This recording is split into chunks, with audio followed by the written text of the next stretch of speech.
banyak dari kita yang masyarakat Kalimantan Barat atau mungkin dari luar Kalimantan Barat yang belum mengetahui apa itu atau apa sih isi dari Danau Sentarum itu.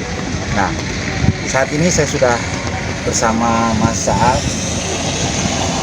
Beliau adalah dari pengelola dari Taman Nasional Betung Karimun Danau Sentarum, dan kita akan mengulik sedikit, ingin tahu seberapa besar potensi yang ada di Danau Sentarum ini. Mas Saal, bisa cerita dikit apa aja sih yang endemik yang ada di Danau Sentarum ini yang mungkin perlu orang luar dari Kalimantan Barat, mungkin orang Kalimantan Barat sendiri tahu apa aja. Baik, terima kasih. Jadi di Taman Nasional Danau Sentarum ini berada di pengelolaan UPT Balai Besar Taman Nasional Betung Rihun dan Danau Sentarum, Kementerian Lingkungan Hidup dan Kehutanan. Nah, UPT tersebut memiliki dua kawasan Taman Nasional Betung Rihun dan kawasan Danau Sentarum. Nah, yang sekarang ini kita berada di kawasan Taman Nasional Danau Sentarum. Nah, Danau Sentarum ini kita ada mandat ya dari pusat untuk mengelola satwa-satwa yang dilindungi.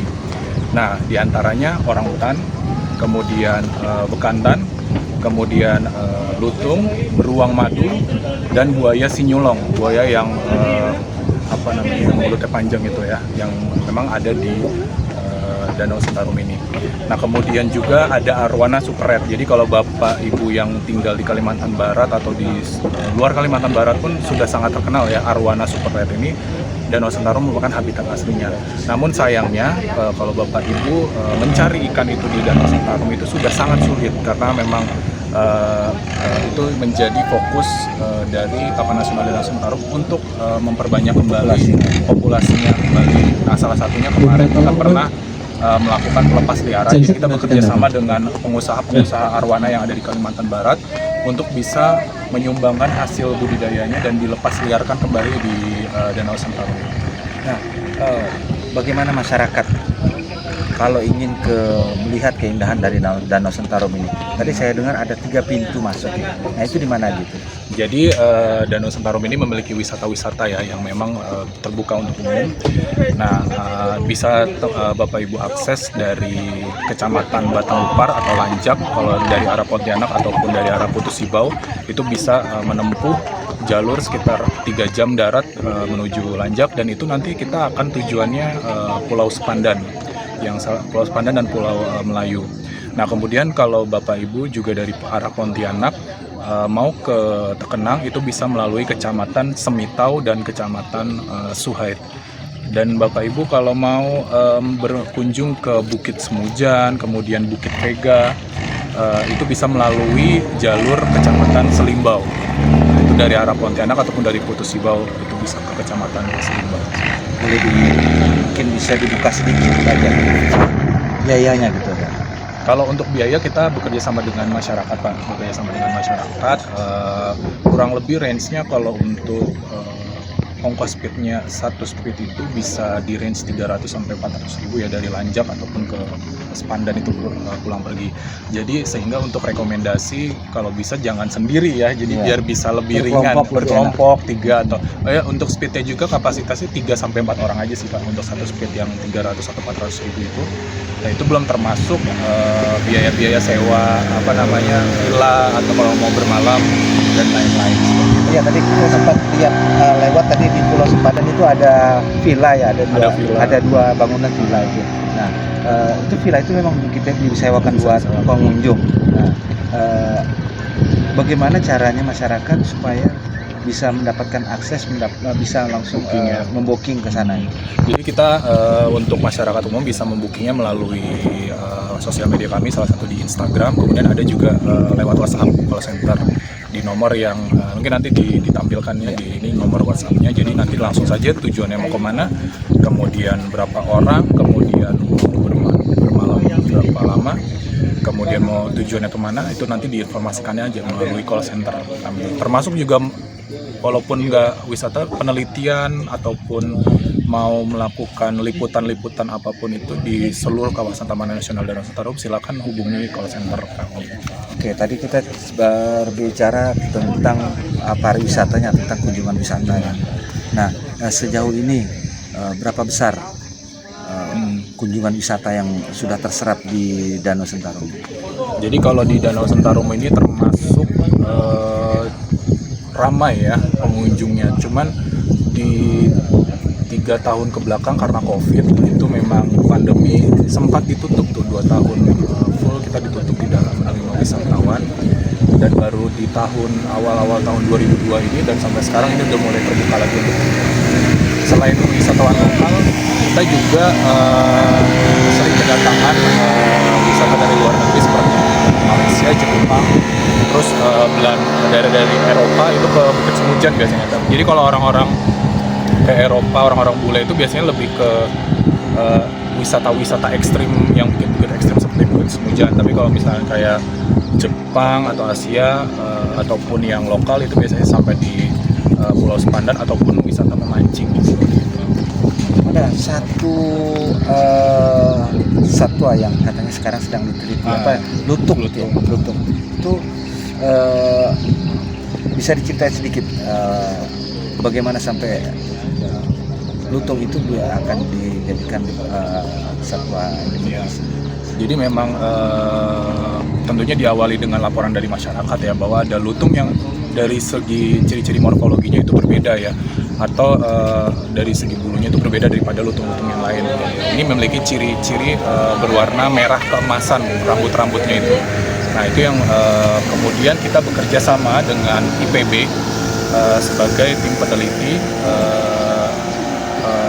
dan tidak hanya meneliti terkait habitat, kemudian ciri-cirinya, tapi sampai ke tingkat genetik. Nah, di tingkat genetik ini kita mau memastikan bahwa benar-benar ini spesies yang memang hanya ada di Danau Sentarum. Dan penelitian ini memang belum final, dan kita selalu mendukung kegiatan penelitian yang memang terkait pengelolaan Taman Nasional Danau Sentarum. Dan itu lutung ini menjadi bagian yang sekarang kita concern ya, agar bisa mengangkat potensi yang kekayaan hayati yang dimiliki Indonesia, salah satu di Danau Sentarum. Danau Sentarum merupakan sumber air, benar. daerah aliran sungai Kapuas, sungai terpanjang di Asia Tenggara. Nah, tentunya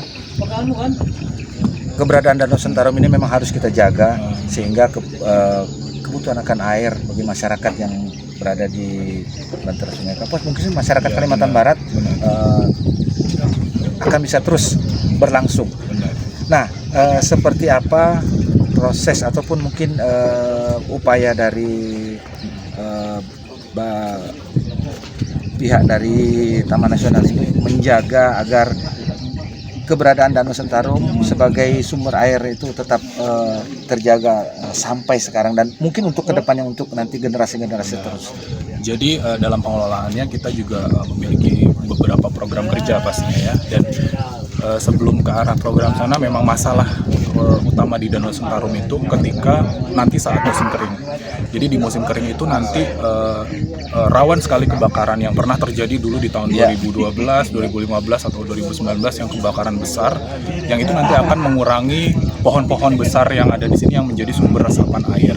Nah, salah satu program kerja yang ada di Taman Nasional Danau Sentarum ini kita sebut sebagai pemulihan ekosistem. Itu salah satu program kerja kami. Nah, pemulihan ekosistem ini kita lakukan secara alami, Pak. Jadi tidak melakukan penanaman gitu, Pak. Nah, jadi kita biarkan si Danau Sentarum ini tumbuh secara alami. Nah, dengan cara bantuan atau intervensi dari manusia. Nah, program pemulihan ekosistem ini kita tidak hanya bekerja sendiri pengelola, karena memang pegawai kami sedikit ya untuk mengelola kawasan ini. Jadi kita bekerja sama dengan masyarakat yang ada di dalam. Jadi kita bentuk kelompok. Jadi kita menggunakan sistem kelompok ya, sekitar 20 orang dalam satu kelompok. Nah, nanti kelompok itu yang akan bekerja bersama kami untuk membantu pemulihan ekosistem ini akan berjalan seperti alami, seperti kembali seperti habitat sebelumnya gitu ya. Nah, salah satu caranya kita, kalau ada anakan pohon ya yang nanti di hutan baru tumbuh, nanti anakan pohonnya ini sekelilingnya kita bersihin, Pak. Kita bersihin dari gulma-gulma sehingga anakan ini nanti akan tumbuh menjadi pohon yang besar. Nah, sementara yang memang kita upayakan itu, nah itu salah satu untuk menjaga resapan-resapan air ini akan berjalan seperti normal pada umumnya. Dan itu tadi ketika Danau Sentarum ini memang sudah terjaga, Danau Sentarum ini menjadi tower atau bendungan alami bagi masyarakat di hilir-hilir Kapuas. Kalau nggak ada Danau Sentarum, hilir Kapuas ketika banjir akan tergenang, mungkin Pontianak pun akan tenggelam. Jadi memang salah satu programnya itu tadi Pak, pemulihan ekosistem.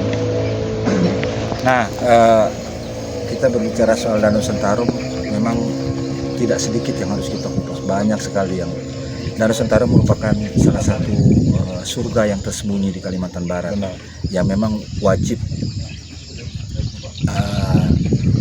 Anda kunjungi dan Anda datang ke sini, karena di sini Anda akan bisa menikmati mancing, casting, mancing, madu, madu yang cukup, madu yang ya di sini itu paling asli deh. Kalau di Pontianak, kalau di Pontianak terkenal kan madu Danau Sentarum. Ikan asin jangan lupa. Ya, ikan asin, ikan lais ya. Ikan lais, ikan biawan. Ikan lais, ikan biawan. Ikan toman di asinnya juga ada. Itu diproduksi oleh masyarakat yang di dalam danau. Oh, jadi di dalam kawasan Danau Sentarum ini ada pemukiman masyarakat. Nah, masyarakatnya diberdayakan untuk menghasilkan produk dari sumber daya yang ada di Danau Sentarum ini. Betul. Jadi kita KLHK juga istilahnya melakukan pembinaan pemberdayaan masyarakat. Jadi dengan tujuan mengurangi aktivitas masyarakat untuk merusak, bukan merusak ya, ketergantungan terhadap hutan. Ya. Jadi kita berikan pembinaan, penyuluhan agar mereka memberdayakan hasil hutan bukan kayu. Kita sebut dengan hasil hutan bukan kayu ya, seperti madu, ikan. Jadi kita memberikan pembinaan dan membentuk tadi kelompok-kelompok tadi, kita bikin suatu semacam MOU kepada masyarakat juga. Itu bukan hanya sekedar acara sosialisasi sebelaka ya, tapi memang benar-benar kita kunci dengan MOU bekerjasama dengan pemerintah desa setempat bahwa kita tuh mau menjaga Taman Nasional Danau Sentarum secara bersama gitu, dengan masyarakat akan mendapat keuntungan dari kami dan kami sebagai pengelola juga mendapat keuntungan dari masyarakat dengan mereka terjaga sama berkurang gitu loh ketergantungan dengan hutan itu tadi.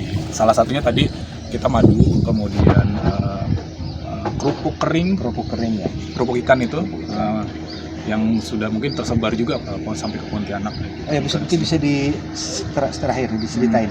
Mungkin apa aja ini yang bisa dinikmatin oleh para pengunjung yang akan datang sini, apa yang selain keindahan alam dari Danau Sentarum ini yang memiliki liku-liku sungainya, danaunya, terus hutannya, apalagi yang bisa dinikmatin yang mungkin menjadi daya tarik bagi sehingga masyarakat wajib datang di sini. Iya, jadi bagi masyarakat terutama khusus Kalimantan Barat ya rasanya hambar ya kalau belum ke Danau Sentarum, karena memang lokasinya agak jauh ya di ujung Kalimantan Barat ya. Tapi kalau Bapak Ibu berkunjung ke Taman Nasional Danau Sentarum itu nggak akan rugi lah jauh-jauh dari Pontianak atau dari Jakarta atau dari mana datang ke sini. Nah, apa aja sih yang ada di sini ya, tadi atraksi yang mengacu adrenalin ada seperti panjat tebing yang ada di Bukit Semujan.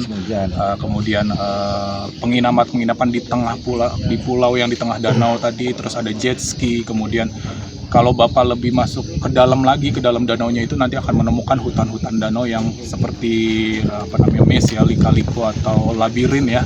Kalau kita sendiri nih orang awam bawa speed mungkin bisa tersesat di tengah danau karena bentuk lika-likunya mirip-mirip. Nah, itu juga menjadi daya tarik. Kemudian jangan lupa kita juga ada masyarakat yang tinggal di dalam danau.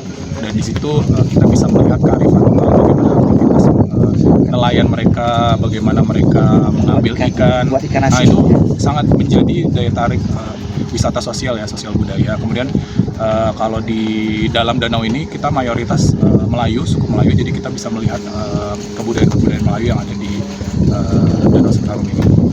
Yang pasti yang hobi casting. Jangan lupa bagi yang punya hobi casting, ini tempatnya ini. Surganya. Ikan toman. Jadi kalau ikan toman yang bisa 10 kilo lebih pun ada di sini. Ikan toman, ikan lais, ikan tapah juga masih ada, ikan tapah, ikan konsumsi lainnya, ataupun mancing dasar juga masih cocok. Nah, tadi banyak sekali hal-hal ataupun objek-objek yang menarik yang bisa masyarakat nikmati di Danau Sentarum ini.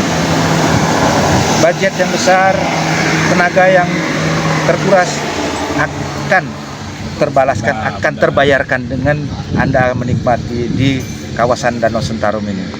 Demikian Terima kasih atas perhatiannya. Wassalam.